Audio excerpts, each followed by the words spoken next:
છે નેવું સોમનાથના ધારાસભ્ય તરીકે સેવા આપું છું ત્યારે આજે મોવા મુકામે જે નવનીતભાઈ ઉપર અંદાજિત 3 દિવસ પહેલાં જે હુમલો થયેલો હતો અને નવનીતભાઈને ઉપર ખૂબ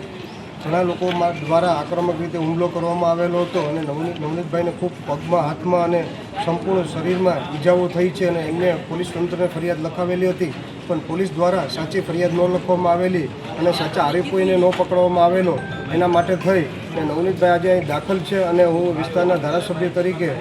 નવનીતભાઈની મુલાકાત લેવા માટે આવ્યો છે અને નવનીતભાઈને ન્યાય નથી મળ્યો અને જ્યાં સુધી ન્યાય ન મળે ત્યાં સુધી હું સંપૂર્ણ એમની સાથે છે અને સંપૂર્ણ ધારાસભ્ય સોમવારે ગૃહપ્રધાનને મળવા જવાના છે અને જ્યાં સુધી નવનીતભાઈને ન્યાય ન મળે ત્યાં સુધી હંમેશા માટે નવનીતભાઈની સાથે રહીશ, કારણ કે હંમેશા કોઈ પણ ગુનેગાર હોય, જે પણ જ્ઞાતિનો હોય, એમ અમારી જ્ઞાતિનો હોય કે કોઈ પણ જ્ઞાતિનો ગુનેગાર હોય, એનું કોઈ ધર્મ ન હોય અને ગુનેગાર હંમેશા ગુનાની પ્રવૃત્તિ સાથે જ જોડાયેલા હોય છે, એટલે ગુનેગારનું કોઈ ધર્મ ન હોય ને કોઈ જ્ઞાતિ નહીં હોતી હોય છે, એટલે ગુનેગાર હોય છે અને જે પણ જ્ઞાતિનો ગુનેગાર હોય હંમેશા ગુનેગાર ગુનો કરતો હોય ત્યારે જેની ઉપર અન્યાય થતો હોય હંમેશા મેં જેને ન્યાય માટે થઈને જેની ઉપર અન્યાય થતો હોય એને ન્યાય મળે એની સાથે હું હંમેશા માટે રહ્યો છે અને રહેવાનું છું. ઓકે.